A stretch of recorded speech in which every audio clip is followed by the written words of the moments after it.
कुत्रचित चर्म मन संतोष का। मैं पुष्कर गया, सेतु बंद रामेश्वर गया, हर क्षेत्र गया, कुरुक्षेत्र गया, लेकिन मेरे मन को शांति मिले, मुझे परमात्मा का नाम श्रवण करने के लिए मिले, ऐसी जगह मुझे कोई दिखाई नहीं दी। बोले नारद जी महाराज, तीर्थों में भ्रमण करने से सत्संग लाभ नहीं मिलेगा। यदि सत्संग आपको श्रवण करना है तो संतों के पास में जाइए। बोले मैं संतों के पास में गया था, क्या देखा? संतों के पास में क्या देखा मैंने?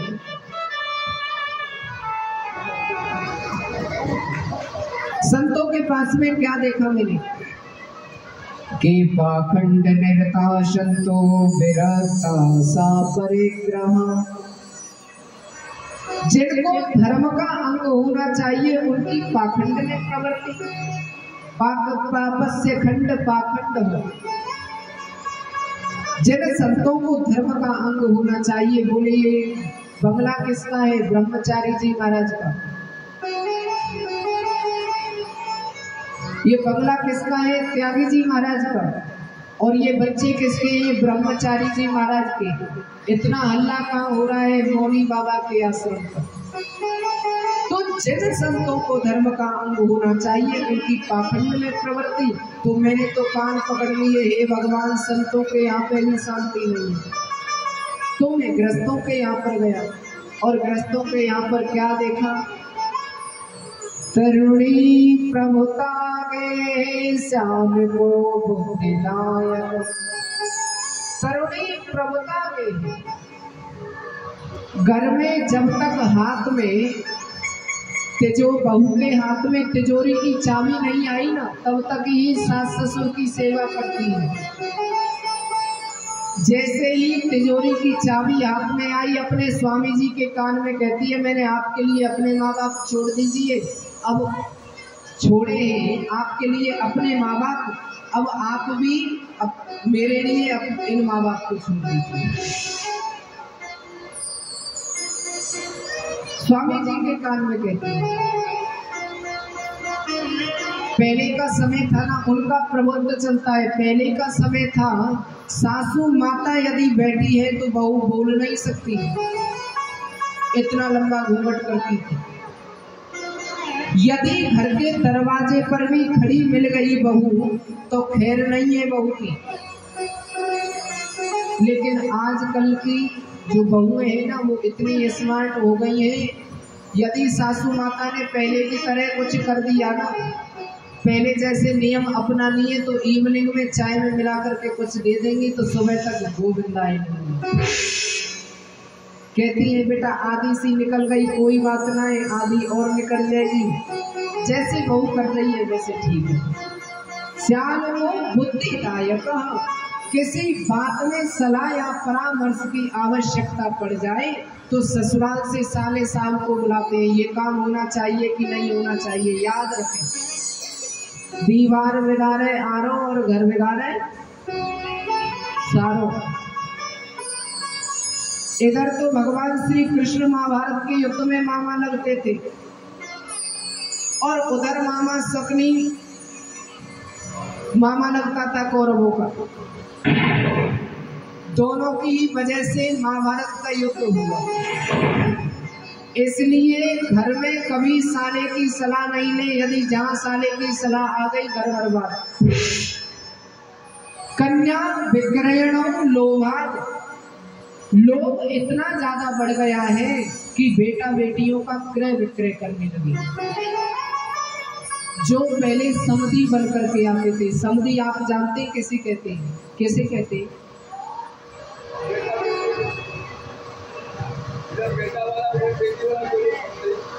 इधर बेटा वाला उधर बेटी वाला समधी हुए, ये समधी हुए। लेकिन असलियत समधी कौन होता है? असली समधी उसे ही माना जाता है जिनके बुद्धि विचार सम हो, उन्हें समधी कहते हैं। लेकिन आजकल जहाँ सौदा पटा नहीं, 25 लाख में विवाह पक्का तो कर दिया। आपका लड़का नौकरी में है, कोई बात नहीं, हमारी बिटिया का विवाह होना है, 25 लाख ले लीजिए, विवाह करिए। जो रिश्ता पैसा के बलबूते पर बना हुआ है, धन संपत्ति के बलबूते पर बना हुआ है, वह रिश्ता ज्यादा दिन तक नहीं चलता है। दंपति नाम से कलकलम, मनुष्य योनि में इस दुनिया में यह कलह मचा हुआ है। तो मैंने तो देखा, नारद जी कहने लगे, मैंने देखा ना गृहस्थों के यहाँ पर शांति है, ना संतों के यहाँ पर शांति है। तब मुझे याद आया, क्यों ना मुझे उस स्थान पर चलना चाहिए जहाँ भगवान श्री कृष्ण ने छोटी छोटी अपनी बाल लीलाएं की थी। श्री राम वृंदावन तटमा कन्नो यत्र लीला हरेर भूतः। तो मैं श्री राम वृंदावन में गया, तब क्या देखा मैंने, तत्राश्चर्यं मया दृष्टं श्रूयतां तन्मुनीश्वरा। एक आश्चर्य देखा। क्या आश्चर्य देखा है मैंने? एका तु तरुणी तत्र, एका तु तरुणी तत्र, निसन्ना खिन्नमानसा। एक युवती खिन्न मन से बैठी हुई थी, उसके सामने तो मूर्छित अवस्था में पुरुष पड़े हुए थे। कई देवियां सेवा कर रही थी, कोई पंखा हिला रही थी, कोई पसीना पोंछ रही थी, कोई जल पान करा रही थी, लेकिन वह युवती बैठी बैठी बदन कर रही थी, रो रही थी। मेरे मन ने विचार किया, क्यों ना मुझे चल कर के पूछना चाहिए, देवी आपके दुख का क्या कारण है। लेकिन मैं जैसे ही गया, मेरे मन ने विचार किया कि विरक्त संतों को स्त्रियों के मध्य में नहीं जाना चाहिए। अरे माताओं का तो स्वभाव होता है, एक क्षण में हंसने लग जाए, एक क्षण में रोने लग जाए। माताओं का स्वभाव होता है, मैं जाऊं पूछूं कि देवी जी आपको क्या हुआ है, क्यों रो रही है, क्या पता ये पत्थर लेकर के मेरे पीछे पड़ जाए। तो मैं तो महाराज जी वहां से निकल लिया, और जैसे ही निकला तो उस देवी ने हाथ जोड़ करके मुझसे कहा, भो साधो क्षणं तिष्ठ,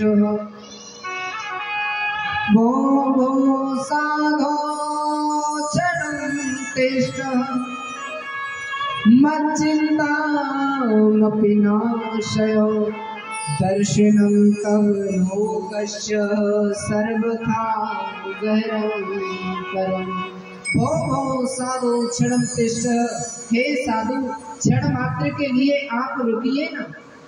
आपके दर्शन तो सर्वथा सभी पापों को नष्ट करने वाले हैं, और इस दुख में छोड़ करके आप मुझे जा रहे हैं। तब मैंने उस देवी से पूछा, देवी काशित्वम काममऊ, तुम्हारा क्या नाम है, और ये जो पुरुष पड़े हुए मूर्छित अवस्था में वह कौन है। बद देवी सविस्तारम स्वस्य दुःखस्य कारणम, तुम्हारे दुख का क्या कारण है, हमें बताइए। तब जाकर के उस देवी ने कहा, महाराज अहम भक्तिर्ते ख्याताय मौ में तनयो मतो, ज्ञान वैराग्य नामानो काने उगे नजर जनो। अहम भक्तिर्ते ख्याता, मेरा नाम भक्ति है। ये जो मूर्छित अवस्था में पुरुष पड़े हुए ना, ज्ञान वैराग्य नाम के मेरे पुत्र हैं। और ये जो देवियां जो सेवा कर रही हैं कि गंगाया श्रद्धामत सेवा समांगतः, ये गंगा आदि नदियां हैं जो मेरी सेवा करने के लिए आई, यहाँ पर आई। उत्पन्ना द्रवणे साहम बुद्धिं कर्नाटके गतः, मैं द्रवण देश में उत्पन्न हुई, महाराष्ट्र में मैं सम्मानित हुई, लेकिन गुजरात में मुझको बुढ़ापे ने घेर लिया। तत्र घोर कलयुग में पाखंड खंडित अंग कहा, वहाँ घोर कलयुग के प्रभाव से पाखंडियों ने मुझे अंग भंग कर दिया। चिरकाल तक यह अवस्था रहने के कारण मैं अपने पुत्र ज्ञान वैराग्य के साथ में दुर्बल और निस्तेज हो गई। लेकिन मैं जब से श्री राम वृंदावन में आई हूँ ना, पुनः प्राप्त नवीन स्वरूपिणी, जाता हूँ स्वरूपिणी। मैं तो भक्ति बन गई। जब से मैं श्री धाम वृंदावन में आई मैं तो परम सुंदरी हो गई, लेकिन ये जो ज्ञान वैराग्य के मेरे पुत्र हैं ना वो वृद्ध हो गए। आप बताइए ना इनके कष्टों का निवारण कैसे हो? होना ये चाहिए कि माता वृद्ध हो पुत्र जवान हो, लेकिन यहाँ पर सब उल्टा है। इस श्री धाम वृंदावन में सब कुछ उल्टा है। यहाँ पर माता जवान है और पुत्र वृद्ध है। इसी दुख से दुखी होकर के मैं रो रही हूँ। आप मेरे कष्टों का निवारण कीजिए ना देवी। यह घोर कलयुग है और इस कलयुग में इस श्री धाम वृंदावन में भक्ति अधिक है तो आप जवान हो, प्रेम अधिक है तो आप जवान हो, लेकिन ज्ञान वैराग्य यहाँ पर कोई ना तो ज्ञानी है ना वैरागी है। यहाँ पर तो सभी प्रेम करने वाले होते हैं। जिसने भी एक बार बांके बिहारी को देख लिया वो स्वयं प्रेम करने लगता है। अच्छा, बांके बिहारी कौन कौन गए हैं बांके बिहारी के दर्शन करने के लिए श्री धाम वृंदावन? सभी गए हैं। आपने बांके बिहारी के दर्शन किए हैं। जो भी उन बांके बिहारी का दर्शन करता है उसे दुनिया फीकी लगने लगती है महाराज। जिस समय पर्दा लगता है ना भगवान का, उस पर्दा में से ठाकुर जी महाराज भीरे भीरे दिखते हैं। मानो इनके चरणों में रह करके आज इनको याद किया जाए, वहां से आने का मन नहीं करेगा महाराज। बांके बिहारी जब भी पर्दा में से आप देखते हो ना तो लगता है कि बांके बिहारी स्वयं मुस्कुरा रहे हैं हमारी तरफ। आप ध्यान दे करके देखना, कभी भी जाओ जैसे पुजारी पर्दा लगा दे तो देखना उस पर्दे में से ऐसा लगेगा कि बांके बिहारी हमारी तरफ मुस्कुरा रहे हैं। रे पर्दे में बैठे बैठे, हाँ पर्दे में बैठे बैठे, हाँ पर्दे में बैठे बैठे यूं न मुस्कुराइए। आ गए तेरे दीवाने जरा पर्दा हटाइए। आ गए तेरे दीवाने जरा पर्दा हटाइए। आ गए तेरे दीवाने जरा पर्दा हटाइए। तेरे दीवाने जरा पर्दा हटाइए। ये पर्दे में बैठे बैठे, हाँ पर्दे में बैठे बैठे, पर्दे में बैठे बैठे, पर्दे में बैठे बैठे मुस्कुराइए। आगे दीवाने जरा पर्दा हटाइए। मेरे दीवाने जरा पर्दा हटाइए।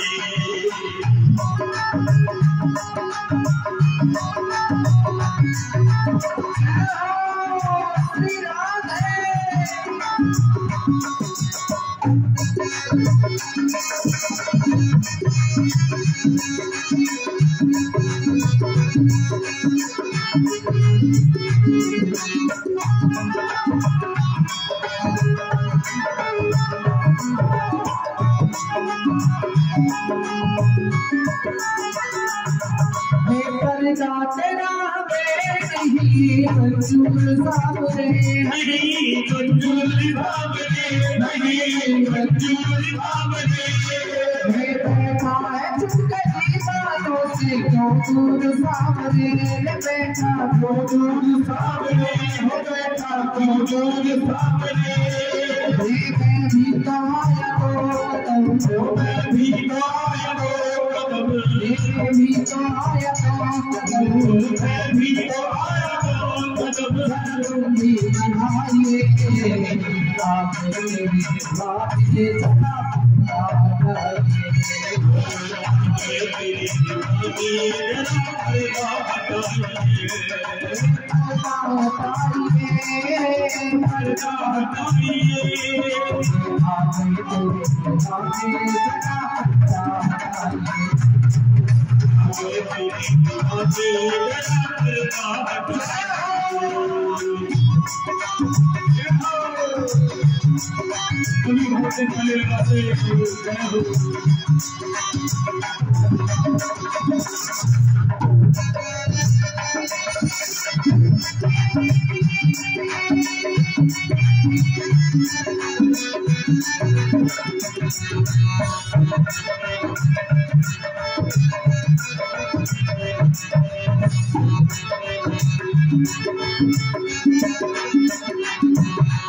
हम चाहने वाले हमें तुमसे मोहब्बत हमें तुमसे मोहब्बत हमें तुमसे मोहब्बत तो परम जरा दिखा दो हम सामने सूरत दिखा दो रोशनी खबर दिखा दो हम सामने सूरत प्यासी के गाय दीन की प्यासी गाय देखती प्यासी के गाय दीन की प्यासी गाय देखती चले मिलाइए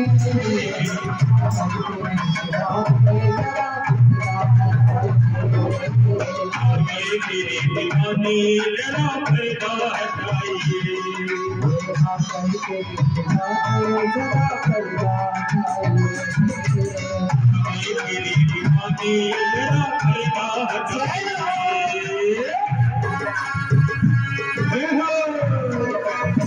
बाबा बिहारी लाल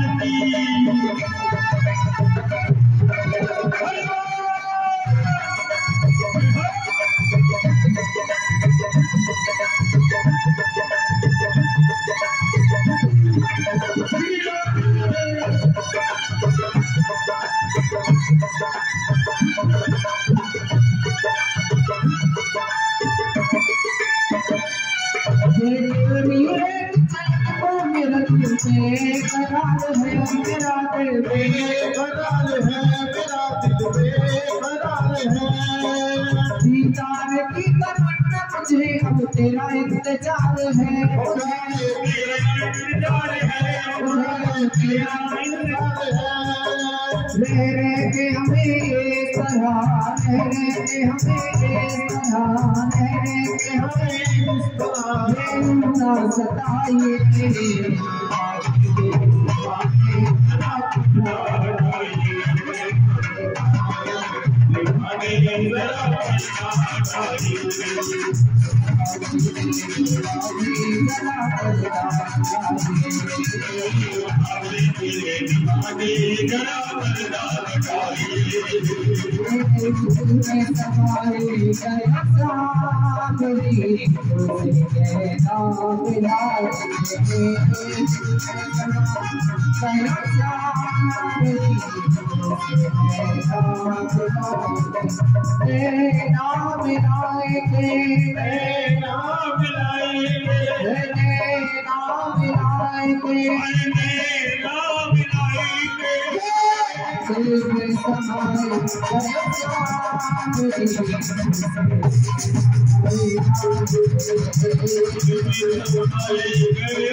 जय जय श्री राधे। आज नारद जी महाराज कहते हैं देवी ये दारुण कलयुग है। देवी कहती है कि राजा परीक्षित ने इस कलयुग को क्यों रहने दिया। तब जाकर के नारद जी कहते हैं देवी